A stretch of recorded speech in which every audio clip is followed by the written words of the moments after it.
로마서 7장. 형제자매 여러분, 나는 지금 율법을 아는 여러분에게 말하고 있습니다. 여러분은 율법이 사람이 살아있는 동안에만 그 사람을 지배한다는 것을 알지 못합니까? 이를테면 결혼한 여자는 남편이 살아있는 동안에는 법에 의해 남편에 매여 살아야 합니다. 하지만 남편이 죽으면 그 여자는 남편에게 매여 있던 법에서 해방됩니다. 그래서 여자가 남편이 아직 살아있는데도 다른 남자와 결혼하면 그 여자는 간음죄를 짓는 것이 되지만, 만일 남편이 죽으면 그 여자는 그 법에서 해방되므로 다른 남자와 결혼하더라도 간음죄를 짓는 것이 되지 않습니다. 네, 형제자매 여러분, 이와 같이 여러분들도 그리스도의 몸으로 말미암아 율법에 대해 죽었습니다.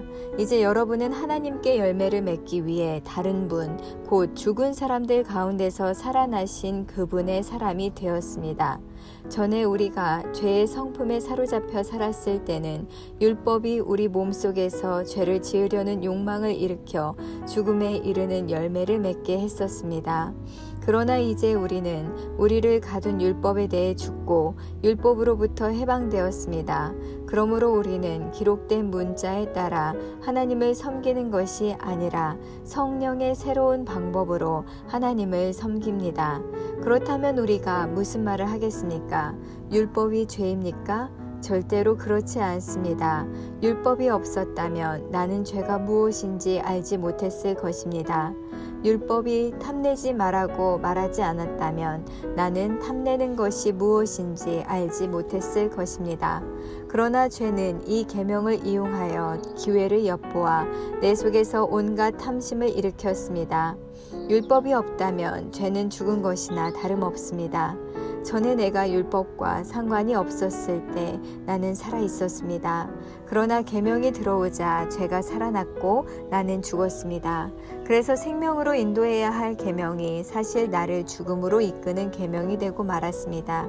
죄가 계명을 이용하여 기회를 엿보아 나를 속였고 그 계명으로 나를 죽였습니다. 그러므로 율법은 거룩하며 계명도 거룩하고 의롭고 선합니다. 그렇다면 선한 것이 나에게 죽음을 가져다 주었단 말입니까? 절대로 그렇지 않습니다. 죄가 죄인 것으로 드러나도록 하기 위해서 죄는 선한 것을 이용하여 나에게 죽음을 가져왔습니다. 그리하여 죄는 계명을 통해 한층 더 죄의 참모습을 드러내게 된 것입니다. 우리는 율법이 영적인 것이라는 사실을 압니다. 그러나 나는 영적이지 못하며 죄의 노예로 팔린 몸입니다. 나는 내가 하는 일을 이해를 못하겠습니다. 내가 하고 싶어하는 일은 하지 않고 미워하는 일을 행하고 있으니 말입니다. 내가 그런 일을 하면서도 그 일을 원하지 않는 것은 율법이 선하다는 것을 인정하는 셈입니다. 그런데 이제는 원하지 않는 일을 하는 존재는 내가 아니라 내 안에 살고 있는 죄입니다.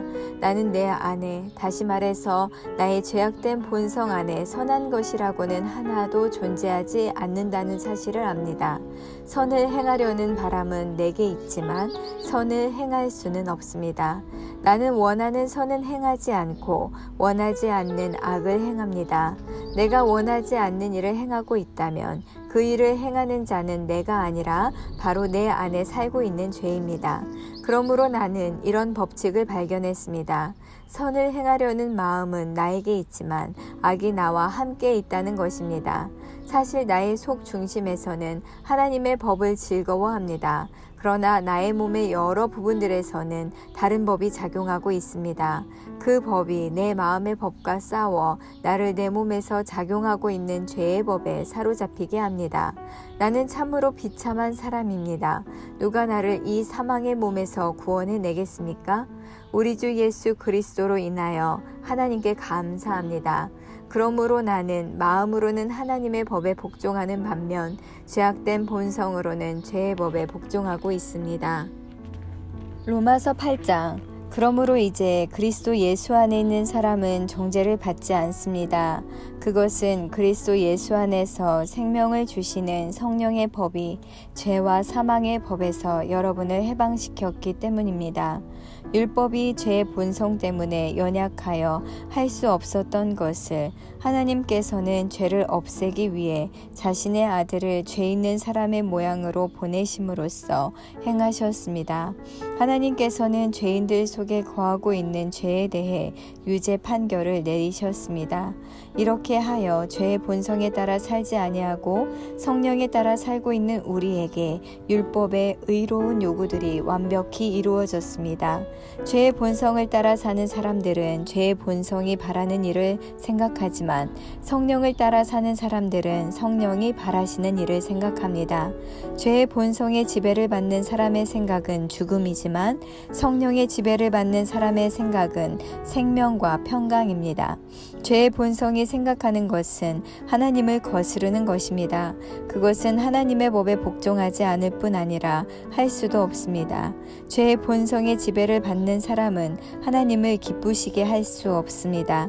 그러나 하나님의 영이 여러분 안에 계시다면 여러분은 죄의 본성의 지배를 받지 않고 성령의 지배를 받게 됩니다. 누구든지 그리스도의 영이 없는 사람은 그리스도에게 속한 사람이 아닙니다. 반면 그리스도께서 여러분 안에 계시다면 여러분의 몸은 죄 때문에 죽은 존재이지만 여러분의 영은 의 때문에 살아 있습니다.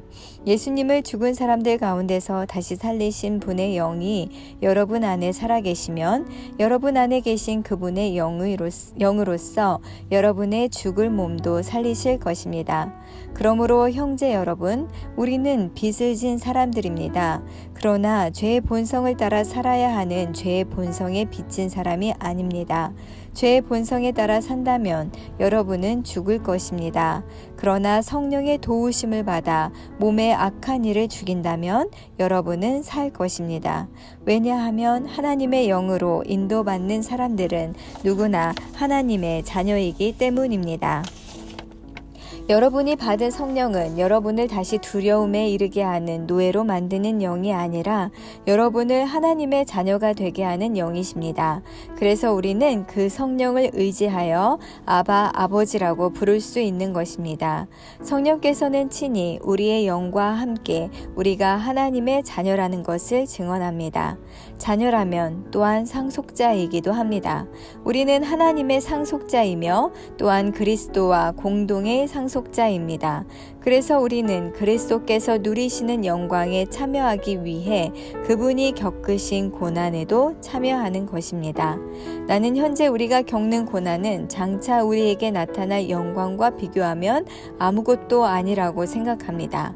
모든 피조물은 하나님의 자녀들이 나타나기만을 간절히 기다리고 있습니다. 피조물은 허무하게 되었습니다. 그렇게 된 것은 피조물이 원해서가 아니라 그렇게 하신 하나님의 뜻 때문이었습니다. 하지만 소망은 있습니다. 그것은 피조물도 썩어짐의 굴레에서 해방되어 하나님의 자녀가 누리는 영광스러운 자유에 참여하리라는 소망입니다. 우리는 모든 피조물이 이제까지 신음하고 해산의 고통을 겪고 있다는 것을 압니다. 피조물만 아니라 성령의 첫 열매를 받은 우리들 자신도 속으로 신음하며 우리가 하나님의 자녀가 되는 것과 우리 몸이 구속될 것을 간절히 기다리고 있습니다. 우리는 이러한 소망으로 구원을 받았습니다. 눈에 보이는 소망은 소망이 아닙니다. 보이는 것을 소망하는 사람이 어디 있겠습니까? 따라서 우리가 아직 보지 못한 것을 소망한다면 우리는 그것을 인내함으로 기다려야 합니다. 이처럼 성령께서는 우리의 약함을 도와주십니다. 우리는 무엇을 기도해야 하는지도 모르지만 성령께서는 말로 다 표현할 수 없는 간절함으로 우리를 위해 중보 기도를 하십니다. 사람의 마음을 꿰뚫어 보시는 하나님께서는 성령의 생각이 무엇인지를 아십니다. 그것은 성령께서 하나님의 뜻에 따라 성도들을 위해 중보 기도를 하시기 때문입니다. 우리는 하나님께서 모든 일을 하나님을 사랑하는 사람, 즉 하나님의 목적을 위해 부름을 입은 사람들의 선을 위하여 하신다는 것을 알고 있습니다.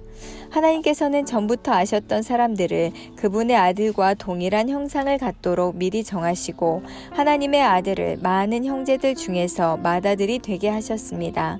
하나님께서는 미리 정하신 사람들을 부르셨고 부르신 사람들을 의롭다 하셨고 의롭다고 하신 사람들을 영화롭게 하셨습니다.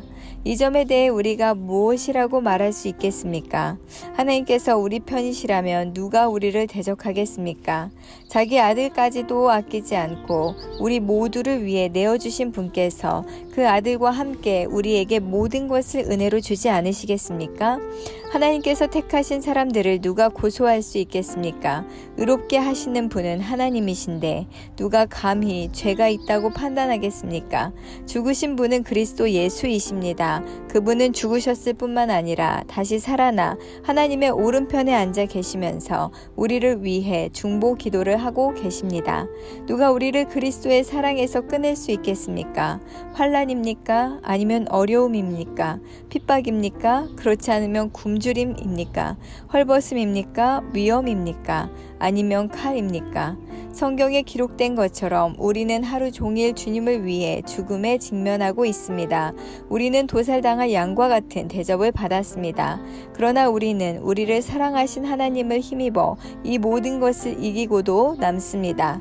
나는 확신합니다. 죽음이나 생명이나 천사들이나 하늘의 권세자들이나 현재일이나 장래일이나 어떤 힘이나 가장 높은 것이나 깊은 것이나 그 밖에 어떤 피조물이라도 우리를 우리 주 그리스도 예수 안에 있는 하나님의 사랑에서 끊을 수 없습니다.